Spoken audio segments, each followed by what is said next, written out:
Hi అండి. అందరికీ నమస్కారం. Welcome to Shanvi's vlogs.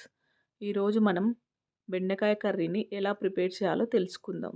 First అయితే బెండకాయల్ని బాగా కడిగి తర్వాత వాటిని నీట్‌గా నాప్కిన్‌తో తుడిచిన తర్వాత ఇలా సన్నగా కట్ చేసుకోండి. తర్వాత స్టవ్ ఆన్ చేసి ప్యాన్ ఉంచి 3 టేబుల్ స్పూన్ ఆయిల్‌ని హీట్ చేసుకుందాం. ఆయిల్ హీట్ అయిన తర్వాత పోపు దినుసుల్ని యాడ్ చేసుకుందాం. పోపు దినుసులు కొంచెం లైట్‌గా వేగిన తర్వాత కొంచెం కరివేపాకుని, సన్నగా కట్ చేసుకున్న ఆనియన్స్‌ని యాడ్ చేసి గోల్డెన్ షేడ్ వచ్చేదాకా వేయించుకుందాం.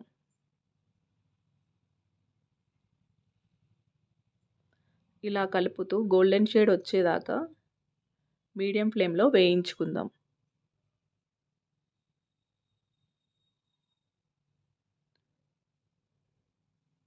చూడండి, ఆనియన్స్ అయితే గోల్డెన్ షేడ్ వచ్చేసాయి. ఇప్పుడు మనం సన్నగా కట్ చేసి పక్కన ఉంచుకున్న బెండకాయలను యాడ్ చేసుకుందాం. ఇలా యాడ్ చేసుకున్న తర్వాత స్టవ్‌ని హై ఫ్లేమ్‌లో ఉంచి 5-8 మినిట్స్ ఇలా కలుపుతూనే ఉండండి.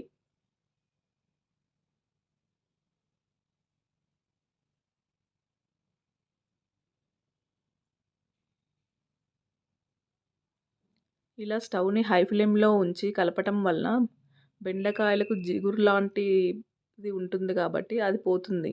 ఆలస్యం, మీరు ఈ బెండకాయ కర్రీని ట్రై చేసి కామెంట్ చేయండి. ఇలాంటి మరెన్నో ఇంట్రెస్టింగ్ రెసిపీస్ కోసం మన ఛానల్ను సబ్స్క్రైబ్ చేసుకోండి.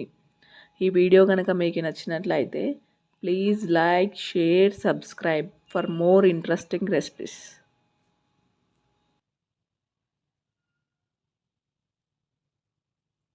ఇలా కలుపుకున్న తర్వాత దీనిపై మూత నుంచి ఒక 10 మినిట్స్ అలాగే వదిలేయండి. 10 మినిట్స్ తర్వాత మూతను తీసి మళ్ళీ ఒకసారి కలపండి.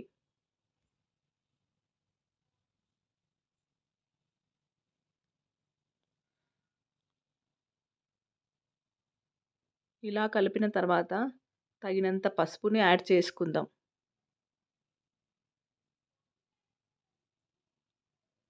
రుచికి తగినంత సాల్ట్‌ని, 1 టేబుల్ స్పూన్ కారంని,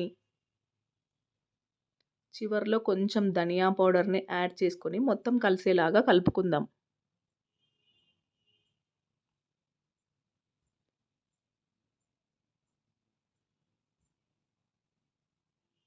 చివరిలో కొత్తిమీరని యాడ్ చేసుకొని మొత్తం కలిసేలాగా బాగా కలపండి. అంతే, ఎంతో టేస్టీ అయిన బెండకాయ కర్రీ రెడీ అయిపోయింది. ఇలాంటి మరెన్నో రెసిపీస్ కోసం మన ఛానల్‌ను తప్పకుండా సబ్స్క్రైబ్ చేసుకోండి. ఈ వీడియో గనుక మీకు నచ్చినట్లయితే please like, share, subscribe. Thank you for